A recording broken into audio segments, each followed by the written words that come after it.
Justin Brierly thinks that rolls of the dice can prove that God exists. His supposed proof is, of course, self-defeating nonsense and a regurgitation of stuff that we in the atheist community have heard countless times.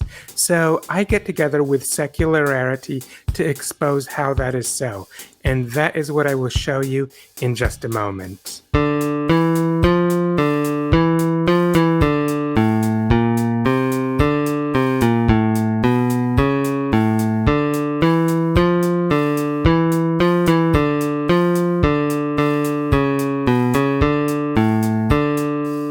Hello, Internet.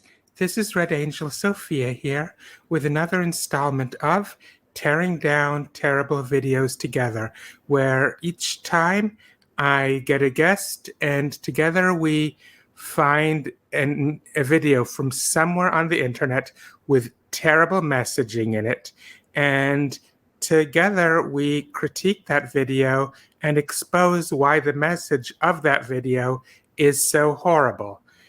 And today I have a guest who needs no introduction, but I am going to introduce him anyways. Everyone, give a warm welcome to Secular Rarity. Hey, I'm excited to be here. I'm very excited to have you here too. Tell us a little bit about yourself. Sure. So for the past handful of years, I've been working, volunteering my time for a bunch of different places, organization and people and stuff in kind of the online atheism, skepticism, secular humanist space. Currently, right now, I am both a regular host on the Atheist Experience and Atheist Republic's weekly shows. So I've gotten to be a host on Talk Heathen, over on Skeptic Hangout, or Skeptic Haven, I'm sorry. And you and I have hung out in the Heretic Hideout Discord. So there's probably a bunch of other places as well too. You can find my silly looking face, but yeah, I just kind of bounce around and talk about all things not God. So that's what we're here to do today. Yes, and today we have a really, I don't know how to put it, video, a really wacky one about someone who thinks he has proof of God. Yeah. Gee, I never saw that before. Yeah. And I don't want to give anything away yet to the viewers, but it gets fun pretty quick in my opinion. So let's. And the title of this video is How a Dice Can Show That God Exists. Apparently, this guy is unaware that dice is a plural noun. That means more than one die. Right. And honestly, it's not the most important point that we'll make today, but it is definitely one that I think is worth pointing out, because if you can't get something as simple as that right, it just doesn't make me feel super confident about the rest of the things we're gonna see. But it's like somebody spelling school SKOOL. Usually that's done as good. Usually that's done as a parody on the person to not that wouldn't be done by the person himself, but would be done by someone poking fun at them to show how uneducated they are. But this time, this guy did it for us. Right. If you spell school with a K and then want to argue about how we should fix our education system, I'm just not sure I care that much about your point. So, again, not the most important things, folks, but it was something that really should have been, caught. So now, if we were to say that his point is definitely invalid because he can't spell school right, then we could be accused of argumentum ad hominem. But we're not doing that. We're just saying that it's not a good sign. Right. Just starting off on the wrong foot here, Justin. But yes, Justin. That's Justin Brierly. I mean, the person who's doing this. To be fair, I don't know if he's the one who actually wrote the title to the video. True. To be fair. So, are you ready to crack open this can of worms? Let's do it. I don't know. We could become believers today, Sophia. I'm excited for this opportunity. So, Because I've never seen. Should I tell? I know even the name of this proof of God. Do you think I should even say the name? But I will tell you, yeah.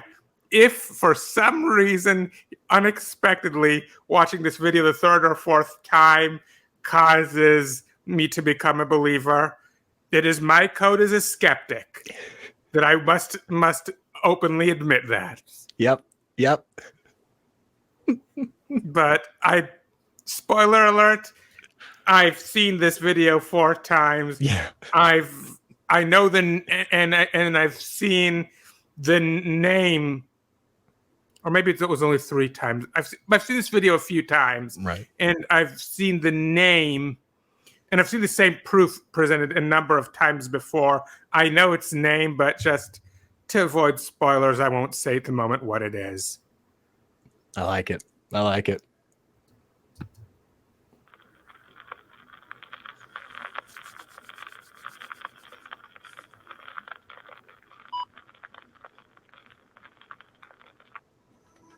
Some people say that human existence is a result of a roll of the cosmic dice.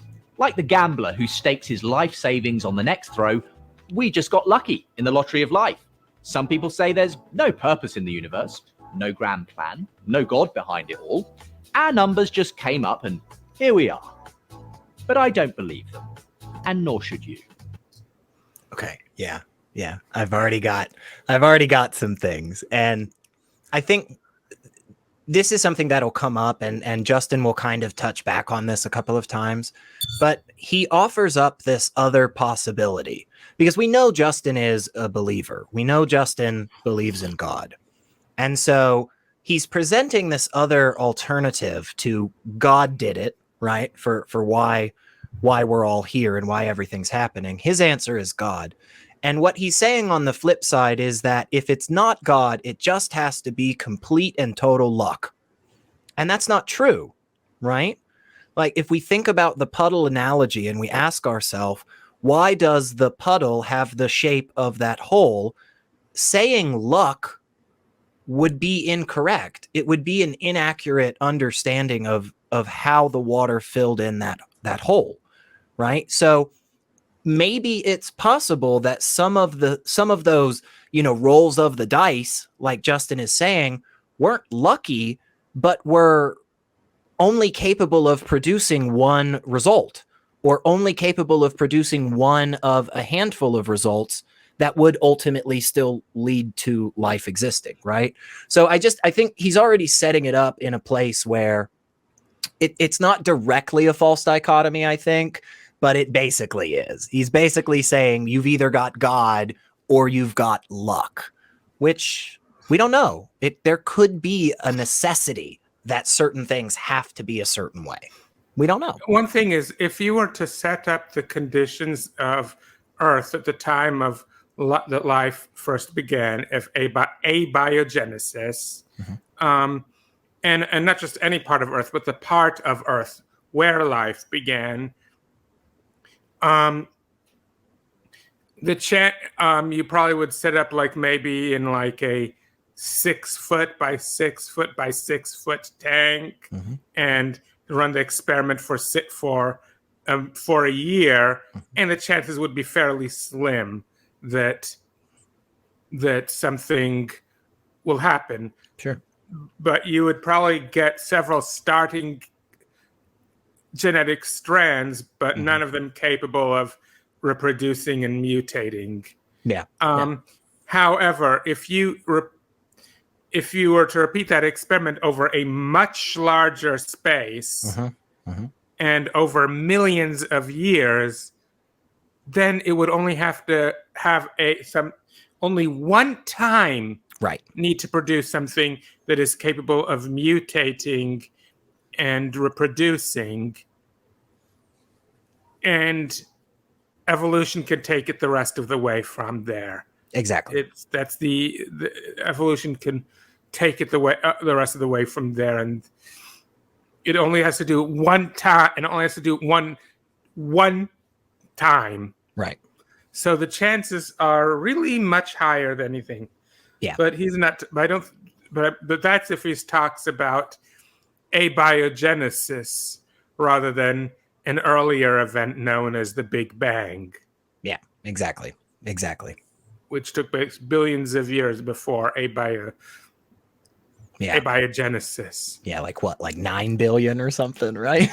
like quite a long time ago, So Yeah, the Earth is only 4.5 billion years more or less. Right. I forget exactly how long.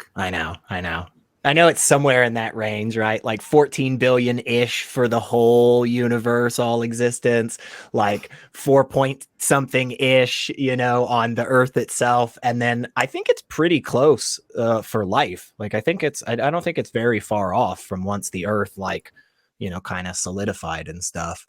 But yeah, I mean, again, it's not a direct false dichotomy that he presents right at the beginning, because he doesn't explicitly say it's either A or this other thing. But he does basically set it up in a way where he is saying the two options available to us, or at least the two options we're going to discuss today, are God or luck. And that just isn't the case, right? Those aren't the only two options in this scenario. It's God or anything else that isn't God, which could be luck, but it could also be necessity. There could be something about existence that just it's required to be this way, But yeah, let's see what else He he's got. presents earlier what he thinks is proof that it wasn't a third option, but his proof fails. Yeah. And one thing is, even if it's luck, even if the chances of all of us existing were really true, I could just wait and mention that then when we get to it. How's that? Yeah. Good idea. If I roll this dice, the chances of getting a 6 is 1. Yeah, he didn't say these dice. He said or this die. He said this dice. Yeah. Meaning that he is clearly if the person who wrote the title is not him, then they both are ignorant of. Right. Which again doesn't mean that they are wrong with everything else they say, but it's not a good footing to start off on, in my opinion. But hey. And nor should you. If I roll this dice, the chances of getting a 6 is 1 in 6. That's not too bad. But what are the chances of me rolling 6 twice in a row? Well, the odds get longer. It's 1 in 6 times by 1 in 6. That's 1 in 36. So I'd have to be pretty lucky to get 2 6s in a row. Now, every time I add the chances of rolling another 6 in a row, the odds go up exponentially. So, I mean, I think in part, one of the reasons that he's using the term luck in the way that he's using it is because his view of the universe is very anthropocentric, right? Because he has this viewpoint as if all things around humans are here just as background noise for humans, right? He sees the idea of a certain number coming up twice in a row as being particularly fortunate, right? Because he seems to be viewing it as if the dice themselves are rolling with an intentioned outcome, right? He's not looking at this from the perspective of the actual die itself just rolling and where it may land. He's looking at it from the perspective of somebody rolling a die. And I think that's part of the problem, because if we just put a bunch of dice in like a bucket, right? And we just hang the bucket above the ceiling and then just set it up so that one day eventually the bucket will fall and all the dice will come out, nobody would call that lucky that all the dice rolled a 5. Even if they did, we would say, oh my gosh, that's really interesting. What a coincidence, but nobody would say, wow, that's so lucky. And it's because there's not an agent who's rolling the dice with an outcome in mind. So he's not even fully trying to step into the idea that there couldn't be a God. He's still assuming from this point that God definitely exists, I think. And I just think, go ahead. And thing is, why?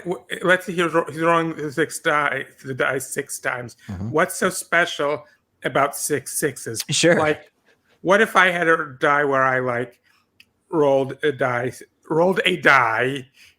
6 times, and I got, I'm assuming it's a standard 6-sided die, and I got a 6, a 3, a 2, a 3, a 6, and a 3. And someone could say, like, what are the odds of you getting a 6, a 3, a 2, a 3, a 6, and then a 3? It's like that's the same as the odds of 6 dice. Yes. It's just one of them you arbitrarily are deciding to think of as special. So whatever so yes, maybe the chances of you getting that combination may be slim, but that it is a certainty that you are going to get a combination. Yes. And no matter what combination you get, it's going to be one that for whose chances were equally slim. Yeah. And I actually rolled. I didn't just randomly do that. You did. That's cool. I have a dice program on my. Can I clear this now?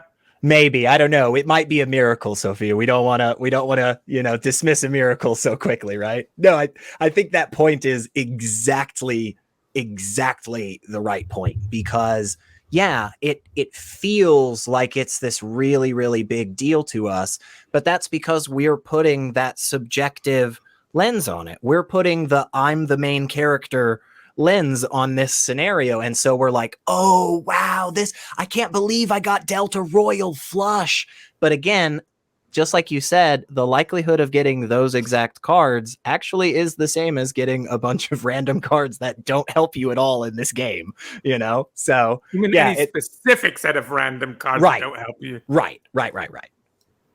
It gets even more unlikely. Now, what if I rolled this dice 70 times and every single time I got a 6? I'm not going to use this dice program 70 times. But if I did, my point, I could make the exact same point. Yes.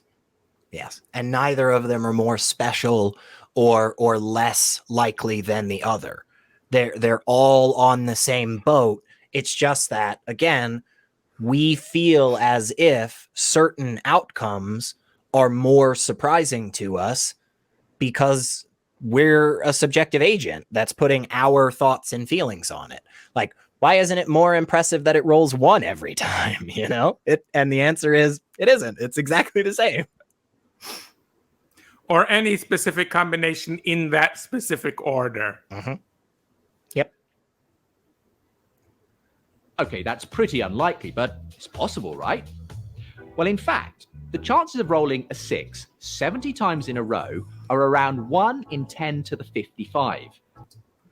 And the same goes with any other 70 sets of 70 numbers from 1 to 6. Right. And just because this is such a large, it feels to us that this is like, oh my gosh, we would never get there.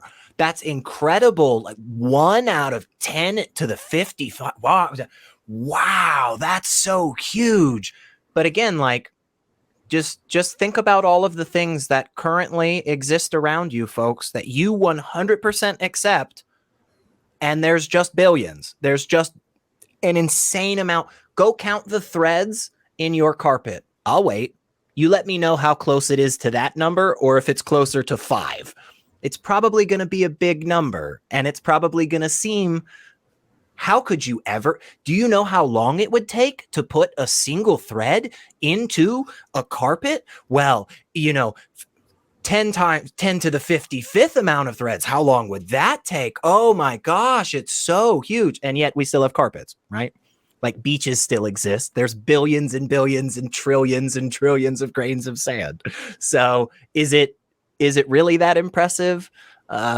Maybe it just sounds big, and that just seems overwhelming. You're talking about the grains of sand just on this little tiny planet. Right. Disregard every other. Right. Exactly. And we're already up to trillions here, folks. 10 to the 55. Come on. Not so large. That's a 1 with 55 zeros after it. Now, just to put that in perspective, how long would I have to stand here rolling this dice, allowing about 5 seconds per roll, before hitting that lucky streak and rolling 76s in a row? Well, it's not any. The answer is not. There's not any certainty. It's just probability. Right. It's probabilities. Like you could ask how long. No amount of time is going to guarantee that he gets that roll. Exactly. You can ask how long would he have to go before he is more likely than not to get it. That question might have more meaning. And yeah, I agree. I had a mathematician friend work it out for me. The only thing I would need a mathematician to work out is a question of how long it would be until how many times he'd have to roll it until he's more likely than not to get that combination. Yeah. The actual 5 times, 5 seconds times 1 times 10 to the 55th. Like you shouldn't have had to call anybody for that one, man. But once I have a certain number of rolls, I can easily write a Perl script myself to calculate how long it would take. On average, you would have to continually roll this dice for 100 trillion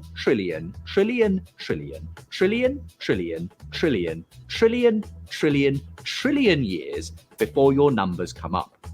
He did say on average. Yeah, and I think he's being a little bit disingenuous with that number. But the on average, I think, does help it. I don't think this is a number that is getting at the concept that you were talking about, because I think the concept that you were just talking about a second ago is the important number, which would be how long would it take essentially before we are more likely to see this number than not? I think this is probably more of the upper end of that estimate. I don't think they are thinking about this scenario the same way you described. And I think the way you described it is a better, more explanatory scenario. So, but I could be wrong. And again, I should point out this exact same figure would apply to any sequence of 60 integers from 1 to 6. Right. Any. Trillion years before your numbers come up. That's a long time. What if you applied that thinking to us? What are the odds of us being here? Now, the odds of rolling 76 in a row, 1 in 10 to the 55, as it happens, those are the same odds of something called the expansion rate of the universe being just right for the existence of us here today. Yeah, now he starts getting into some other good stuff. And before we completely go into kind of some other things, I want to point this out. I want to point out 2 things that I think are really important. Because in one, so the first one that I think he's missing, and I think theists often miss in this type of discussion, is the idea of focusing on a single die, right? So oftentimes when they present this, the way that they present it is 1 die rolls. And once we get the answer from that die, we just kind of disregard that answer and pick up the die again and roll it again. Okay. And I think in part, the problem with that is it's not actually trying to engage with the argument from the naturalist or the atheist side, because we're not, I really don't know anybody that basically claims this, where it's like it has to be only a single option that could even give us a chance for the next number. Like, we don't know that the beginnings of existence is actually analogous to a single six-sided die rolling. Why couldn't it be 400 six-sided dice rolling at the exact same time, right? Or why couldn't it be 12 20-sided dice? We don't know. And so this idea that, you know, essentially there can only be one avenue for existence or life to start working, and all of these other potential branches just never existed. It's silly. Like, there is more of an option. So that's one thing that I think he's overlooking, and theists often overlook. And then the other thing that I think, you know, he's overlooking is the idea of building on the previous roles. Okay. So the issue, again, is that the way he's presenting this is as if each individual role does not connect to the one before it. Okay. But what if we add the parameters that say, once you roll a certain number on the die, then you have to do X, Y, Z. Well, let's say once you roll a 6 on the die, you have to take out the 6. And so now the next time you roll, you only have a 1 in 5. So now you roll a 5. So now you have to take out the 5. Well, now you only have a 1 in 4. So you roll a 4. And so if existence as a whole, right, or life, just, you know, in terms of beginning and continuing, if the way that those systems work is more analogous to, say, a ladder, where once you make that first step, you're now kind of constrained by the fact that you're on that step, and you kind of have to keep progressing off of that, right? If that's how existence and life is more so, well, then the entire understanding of the rolling of the die is completely worthless at that point. Because what we've basically said is, like, okay, the first thing we do is draw a box, and then now from here on, everything else we draw has to be within this box. It's no longer impressive that a picture appears at that point. It's almost inevitable, right? Hopefully some of that made sense, but I think those are 2 points that are often missed in this discussion from the theist side.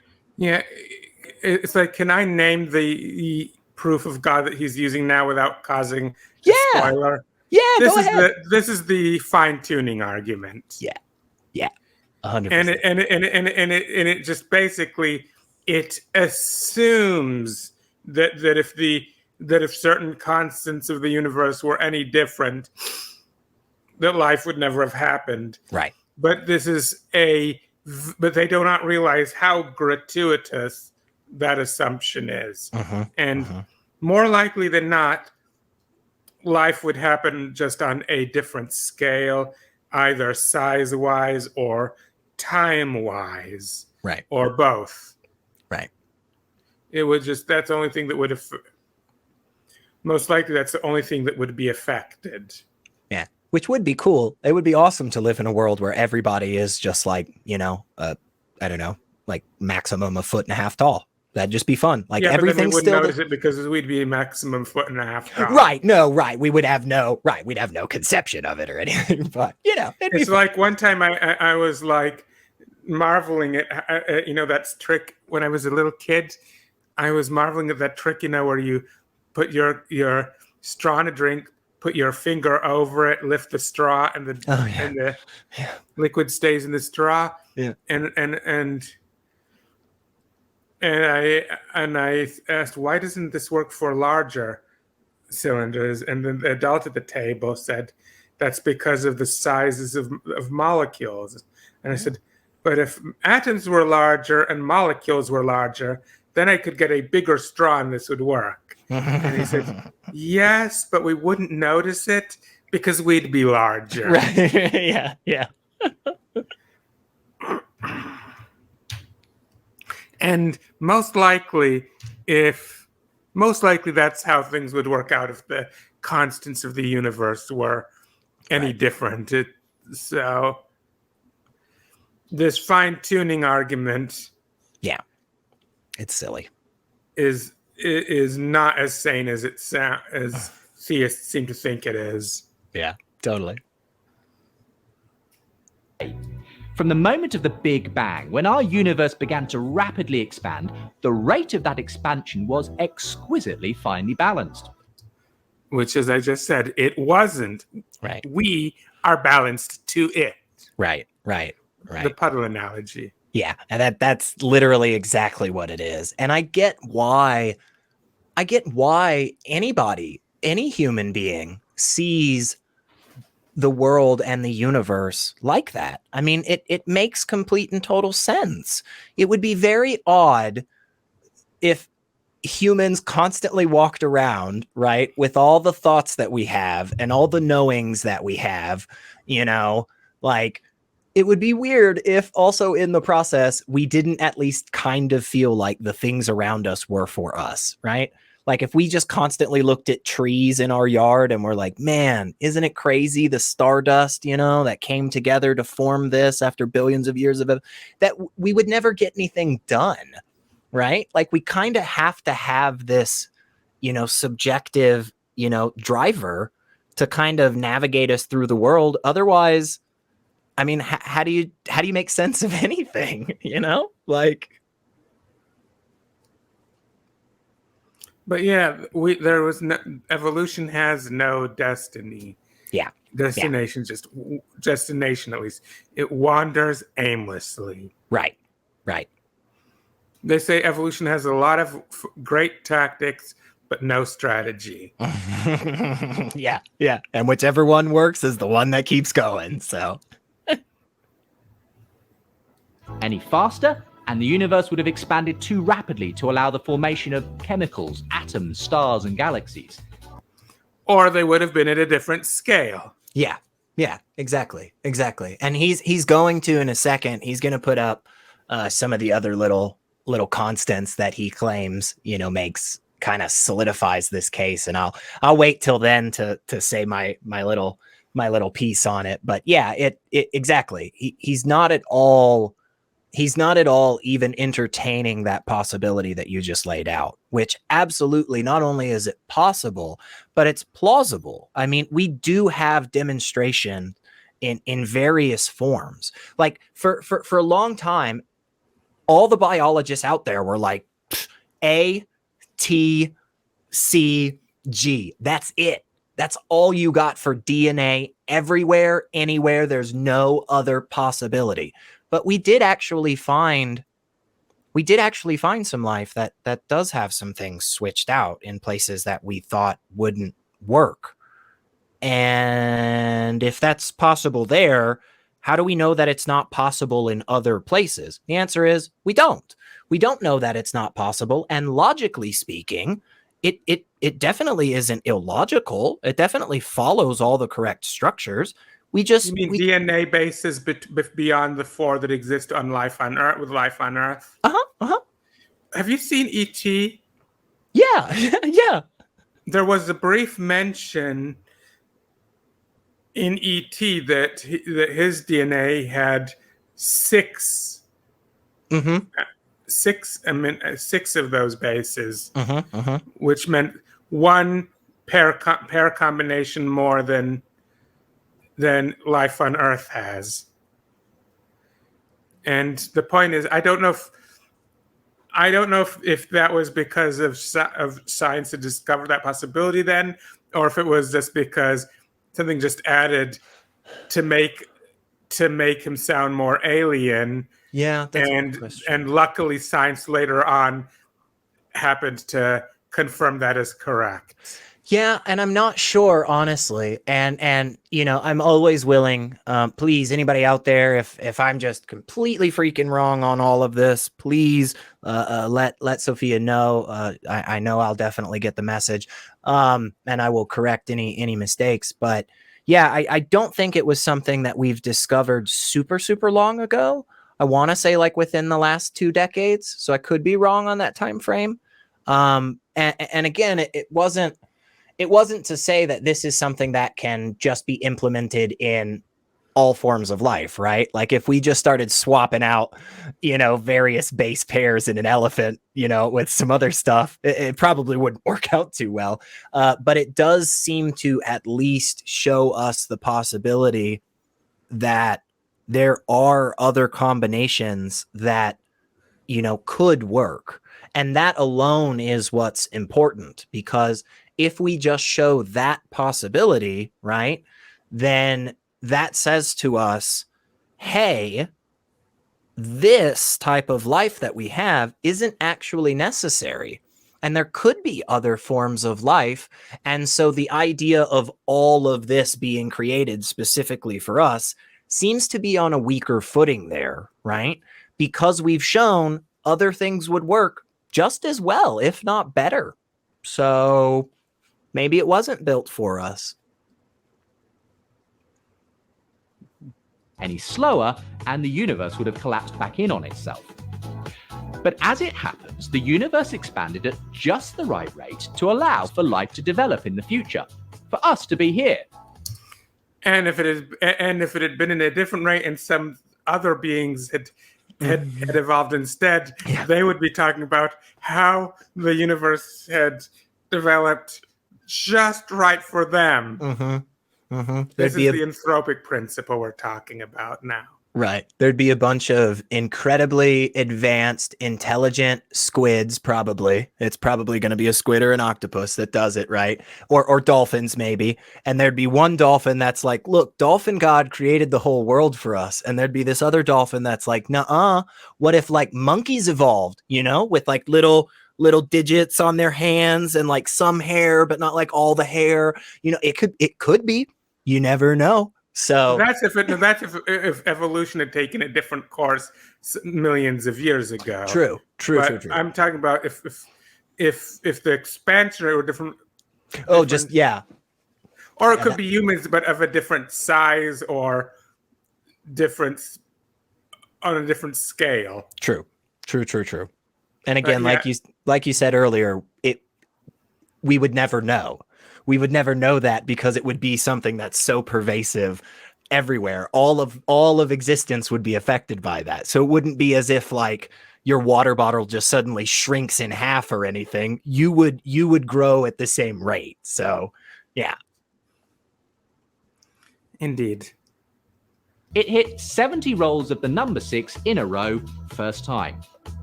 And the expansion rate of the universe is just one among 30 or so other incredibly sensitively finely tuned constants and fundamental forces in the universe. Okay. That must be. And what I say about the scale and everything, that applies to all of those things as well. Yes, 100%. And the things, and real quick, just because I think he says this really quickly and then he moves on. But he says, the die did roll a 6 70 times in a row on the first time. So that's just an assumption. We don't know that, right? We don't know conclusively that it's fair to say that this existence that we all seemingly are in right now was the first time that this happened. We don't have anything to indicate that 20 billion years backwards there wasn't something. We just currently don't have the ability to investigate that. Well, he does address that later, but unsatisfactorily. Yeah. I think he brings up like multiverse and stuff, kind of. But yeah, we'll wait for that, because really the reason I wanted to stop was because he had finally put all those things on the screen. And this is a good moment where I get to nerd out on some super cool stuff. So if if anybody is not familiar with what the Large Hadron Collider is, pretty simple. It's a bunch of really, really smart sciencey peoples. They take little tiny particles and they shoot them around in a circle really, really fast, and then they smash them together and they look at it.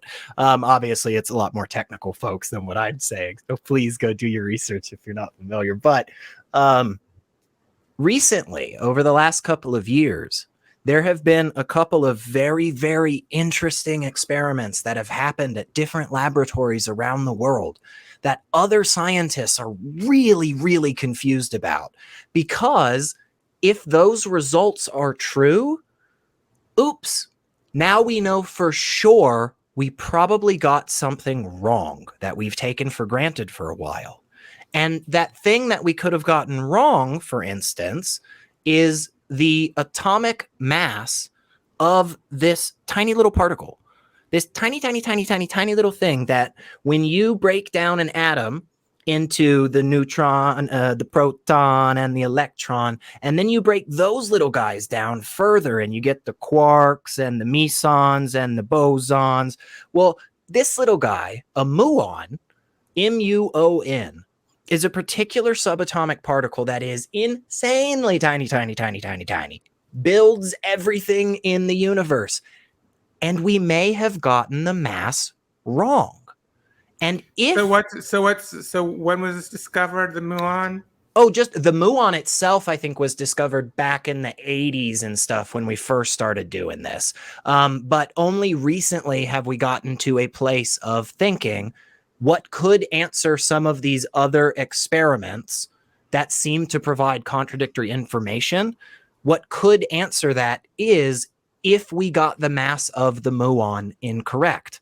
Now, here's what's really cool. Some people out there may already know where I'm kind of going, which is the four fundamental forces in the universe seemingly don't work together. Gravity doesn't seem to fit in the same mathematical concept that electromagnetism, strong and weak nuclear force do. But guess what, folks? If these new experiments are right and the mass of the muon we got wrong, the new mass of the muon may actually unify all four of those forces, because we may discover a new fundamental force in existence. Now, that's fascinating. That's incredible, you guys. I mean, that would be one of the biggest shifts in science and knowledge for I mean, how many freaking years, you know? And so the reason I say all of this is just to say that one of the things that kept me believing in religion, God, supernatural and stuff for so long were these type of thought-stopping techniques that I see in this video from Justin. See, Justin comes out here and he says, look, guys, we figured it all out. We know the fundamental forces of the universe. We know the expansion rate. We know how gravity works. It's done. We've figured it out, and there are still problems. Therefore, my thing is correct. Now, that's just completely fallacious, because we have not ruled out that more information will come to us in the future that will shift our view of the information we have in the past. And not only do we not know that there won't be more information, it's almost guaranteed that there will be more information. And that's a good thing. That's a good thing. And so really where Justin should be, in my opinion, right here, is after listing all of those things, he should say, but hey, folks, anything could come down the pipe in just a few minutes. And that's the truth. And if we do discover these new things, like I've been talking about, it could change everything. And then it would completely invalidate this whole idea, because there would no longer be this gap for them to shove their answer of God into. I may have to update my list of the forces of the universe then. You might. Yeah. How cool would that be, though? I mean, we haven't discovered it yet. We're not at that place yet, but we are at a place where we really do think there's a potential there. Whereas for decades and decades, we said, again, wash our hands. That's it. It's the 4 of them and we're done. But if there actually is a 5th fundamental force out there, and specifically if we discover it due to, getting some of these things wrong in the past, not only could that unify those 4 forces currently, but it could also give us an explanation for dark matter and dark energy. Like, it could help us understand this stuff. So just if you're ever out there and you hear somebody, a theist especially, or somebody making these supernatural type claims, and what they're saying is, well, this is all the information that we have, and therefore there won't ever be any other additional information, just go ahead and let them know that time and time and time again in the history of people, someone has said that, and then someone had to eat those words because we proved them wrong. We found more stuff. So don't be afraid to keep looking. Don't be afraid to say, this is where we're at currently, but maybe there's more. Because you know what? There probably freaking is. So just the way they are for the universe to be able to produce us. So, and again, if it was not us, it'd be just the way they are in order to produce something else. Mm-hmm. Mm-hmm. And we'd Just still be the way here. We'd still be here breaking down these bad arguments. Just maybe. Or someone else would be here Right. instead. Exactly. Or somewhere else in the universe. Right. they are for the universe to be able to produce us. So let's imagine if I went ahead and rolled this dice 70 times, and what do you know? Every time it came up 6.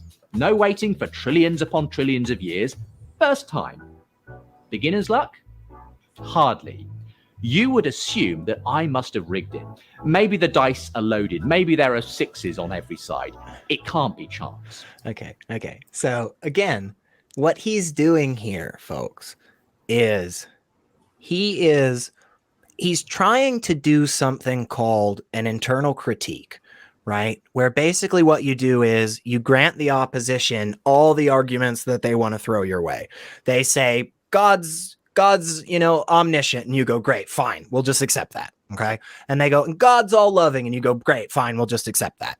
And then based on their arguments, based on their premises, using those, you start to show how they contradict with each other. Okay. So this is what he's attempting.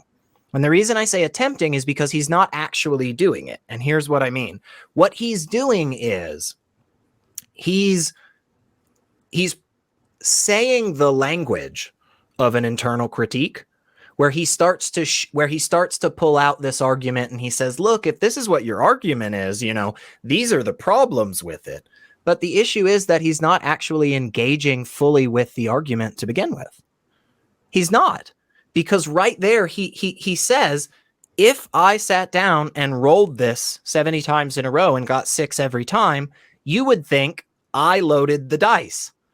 Yeah, but in this scenario that we're talking about, we're not already granting a conscious agent rolling the dice. We're talking about just a bunch of dice just rolling, So you know what I think? What? I think he rigged one of the dice to roll on a 6, another die to roll on a 3, another die to roll on a 2, yet another to roll on a 3, another die to roll on a 6, and then another to roll on a 3. I think that's what happened. That makes so much sense to me, honestly. I can't think of any other possible explanation, right? And that, we all know, is a super, super great, solid argument right there. When you can't think of any other reason, therefore you're right. There wouldn't be a fallacy that's already named for that or anything. So, let me see. It sounds to me like the classical false dichotomy. That I could even see the argument from ignorance. I could even see that. Yeah, it is an argument for incredulity. Yeah, and it is the argument from incredulity is probably related to the false dichotomy. Mhm. I'd have Yeah, I to think spend that's more fair. time thinking about it, but one might be a subset of the other. I think that's fair. I'm not 100% positive, but I think I see where you're going with that. I'd have to do some checking and some verification. But I think that I don't want to just say that off the top of my head. Mhm. I want to look at it a bit more closely. But I think that you now help me realize that it's possible that argument from incredulity may at least have an intersection with even if one is not a subset of the other, there is at least a substantial intersection. Yeah, I think that's fair. Two. I'll have to look at it a bit more closely before I say so for sure, because I don't like talking about, because I really have been I've been over the last few years I've been studying fallacies a lot, and not just memorize. And I don't mean memorizing lists about them, but I mean trying to get into the mechanics of distinguishing fallacies from each other and from more valid patterns of reasoning. And I don't really want to say I don't want to spitball without acknowledging that I'm spitballing. I think so. Before I say for certain, I want to look at it a bit more closely. But I think that at very least, there must be a substantial intersection between argument from incredulity and false dichotomy. And I think that this probably would be this argument would be in that intersection somewhere. Yeah, I think that's right. So let's go on. Now let me ask you, why would we assume that this universe with us in it, which is actually way more improbable than my 70 rolls, is just a result of chance? The fact that we're here shows that someone's loaded the dice. See? In fact, maybe right there again. If you assume that there's somebody that somebody loaded the dice, that would require that there would be someone there to load the dice. Right. So you have to then, in that case, also it's called a principle called parity of reasoning. Mm-hmm. You have to then figure the odds of such a being happening to be there that is capable of and inclined to load those dice. Yes, and that is. I'm sorry. And that is why, even though the tri-omni God, that is a God who is omnipotent, omnibenevolent, and omniscient, is one that I can completely rule out because of the problem of evil, which is actually a very airtight argument. And I can do a whole other video about why that argument is completely airtight. Yeah, I think it is. Yeah. And I think that point you just made is just spot freaking on. And it is important that we pay attention to that, right? Because this idea of him saying like, no, we just assume that the dice are loaded. Well, it's like, well, they have to be loaded by someone. And so now what you have is you have this infinite regress essentially of how do you justify that everything in this universe is the way it is? Well, we do that with a God that has all these particular criteria. Well, how do you justify that God having all those particular criteria? That has to be even more of a large number than the large number that it takes to get to people, right? Exactly. And what I'm saying is that's why, even though the tri-omni God is the only one I can rule out completely, this is the reason why I believe that any God is extremely improbable. Yes. And I think that is totally good justification, because again, because this is more of the internal critique, folks, by the way, let's play Justin's game and let's say the intense improbability that he's putting up there for the existence of people is actually a good reason to believe his conclusion, well, now we can just subject his conclusion to the same criticism. And he now has to provide an answer that defeats our criticism, but he can't, because his whole conclusion rests on that argument being correct. And so this is the issue with believing this thing, is that it doesn't work. It's like the first cause argument. It's like, without God, where did everything come from? It's like, okay, then who created God? Boom. Where's that cause? Of course, they find ways to cloak their special pleading so that someone who's not savvy to them,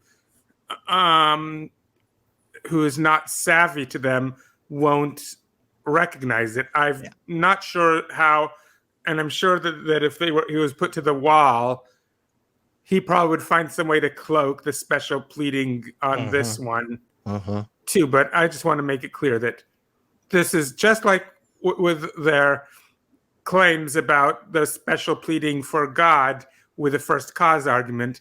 This also requires special pleading because they want to just gloss over the improbability of there being someone there to load the dice. Yep. I think that's a good point. There's no dice at all. What if the evidence points to this life-permitting universe actually being the product of an intelligent mind which intended for us to be here? Which, of course, that intelligent mind would have to be there to intend it. Right. And again, even if, like, this is the issue too, is that he's trying to say that the information that he's presented today gets us to accepting the claim that an intelligent mind intended for us to be here. But he hasn't provided any justification for that. Again, let's grant that, let's grant some of his premises in the sense of saying, like, yes, the improbability is too unlikely for it to happen without this intelligent agent. Well, funny enough, guess what that doesn't get us to, folks? That doesn't actually get us to, therefore a God exists. Because what if the intelligent agent set all this stuff up and then left? Like, that is still possible and still answers his criticism on grounds that would be sufficient for him. You mean deism? Yeah, exactly. Or it's a God, right? There is a deity, but the God is actually inept. And so it's just this, stupid mind bouncing around existence, kind of, sort of getting things right every so often. And again, it just so happened that it worked out like this. So unintelligent design, which is one of the bedrocks of the Church of the Flying Spaghetti Monster. Exactly. I love that thought.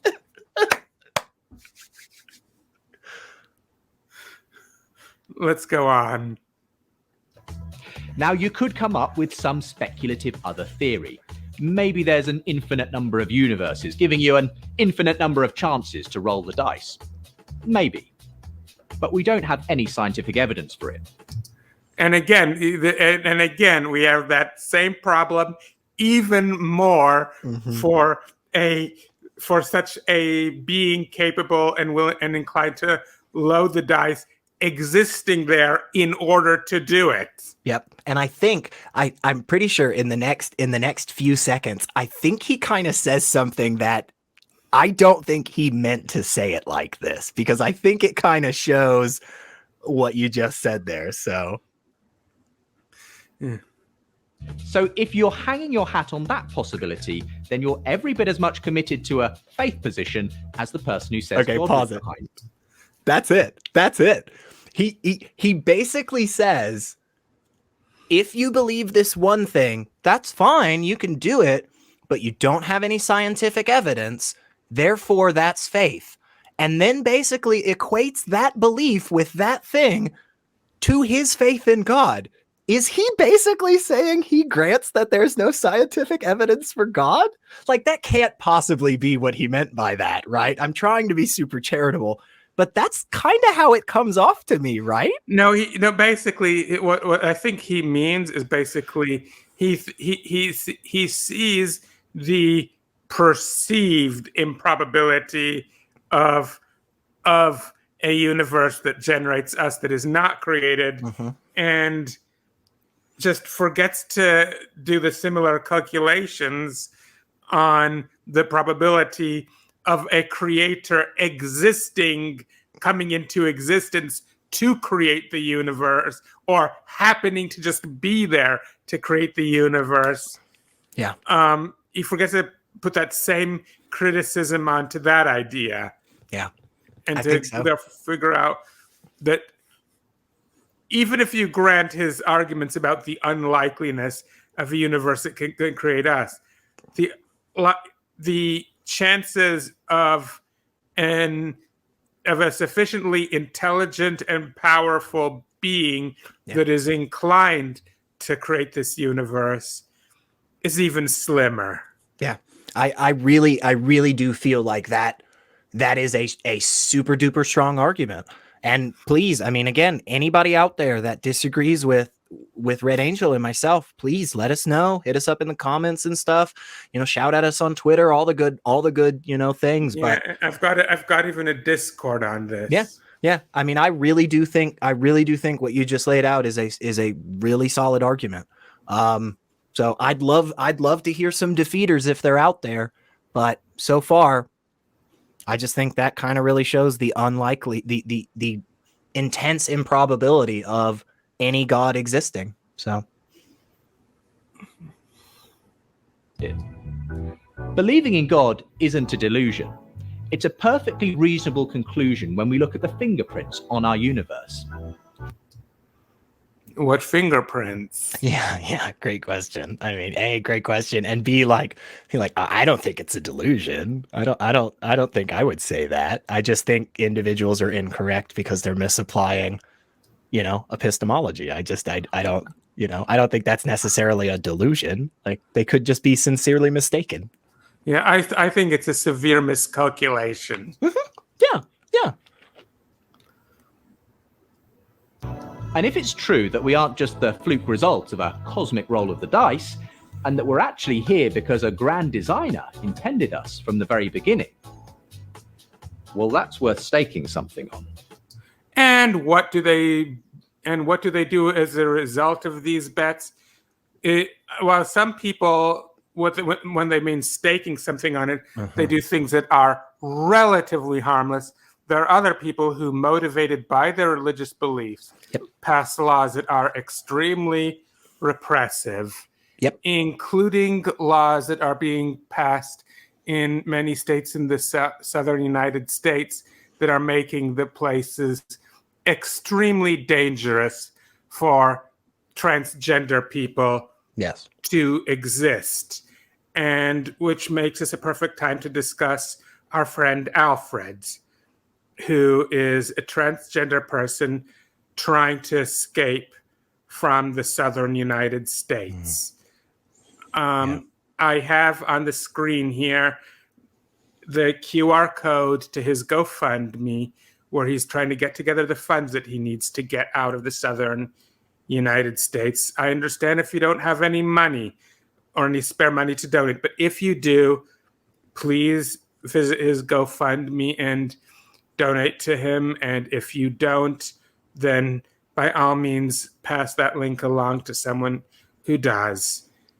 And also on the screen, I'm going to put here the QR code to a general charity called A Place for Marcia, which is whose mission is in general to help 18-plus-year-old transgender people who are 18 or older to escape to states where transgender rights are treated like the human rights that they are. And because these people are often trapped in those places and need your help to get out. And as I said, I understand if y'all don't have money, but if you do have money, please help. You could be saving a life. Anything to add? No, I think that's incredibly important, and I think making sure that we touch on that point is deeply important, because yes, that is in part one of the reasons why Red Angel and I do this type of stuff, is not just because, yes, okay, we love having the conversation about the logic and the all that, we love it, but unfortunately there is a growing number of individuals who are using these bad arguments and these crap conclusions to actively harm people on a day-to-day basis, actively attempting to erase them from existence. And we cannot allow that to happen. It is not okay. It is not freaking okay, people. So yeah, I think that's an absolutely wonderful point. And seriously, I know times are tough. I know sometimes we don't have a lot that we can spare. Of course, if anybody can, please do. And if you can't, do exactly what Red Angel said and get this out to some other people who can help. Because for people, it's not a hypothetical.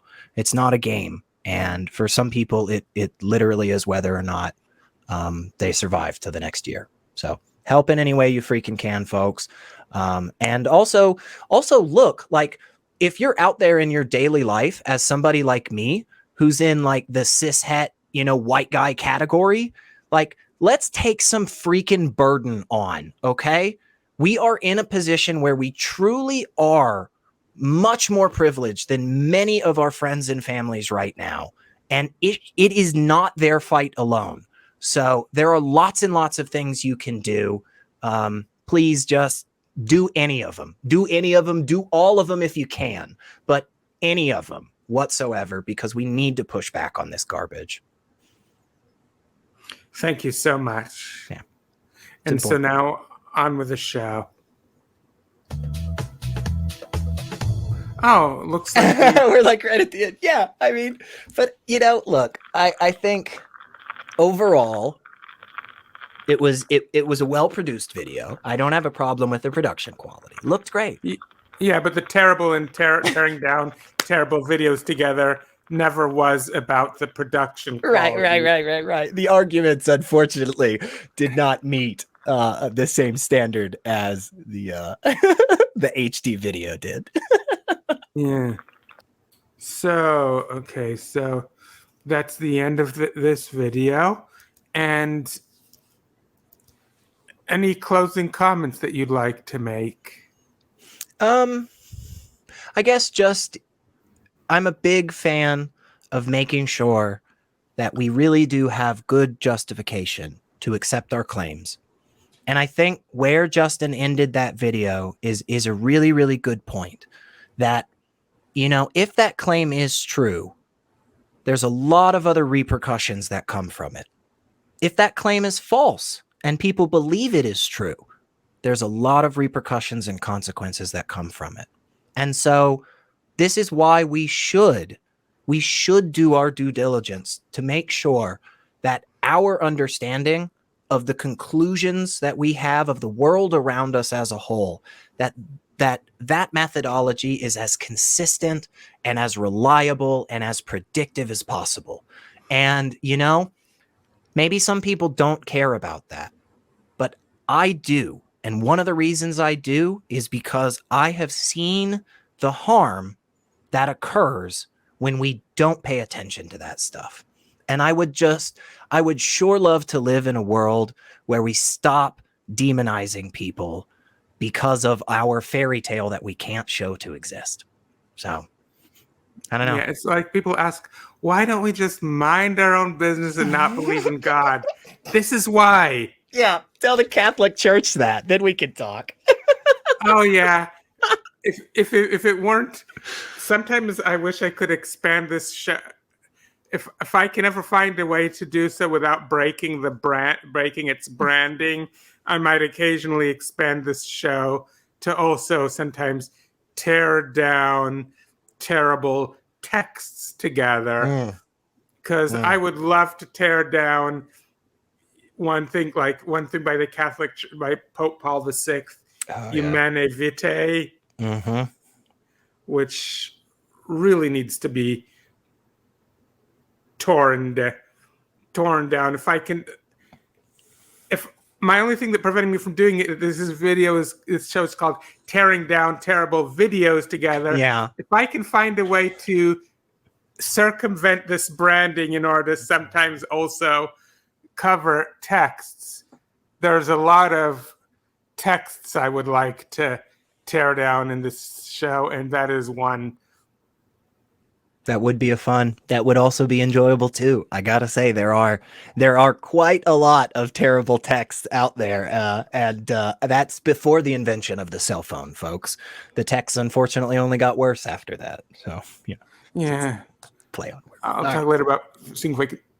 I'll see if I can find a way to overcome this branding obstacle.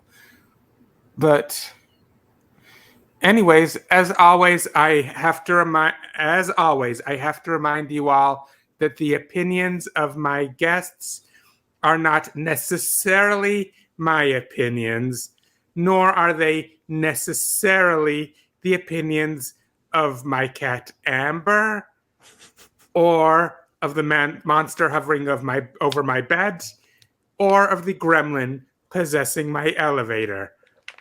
And for that matter, even my own opinions at the time of me making a video are not necessarily my opinions at a later time. But all that said, until next time, see ya!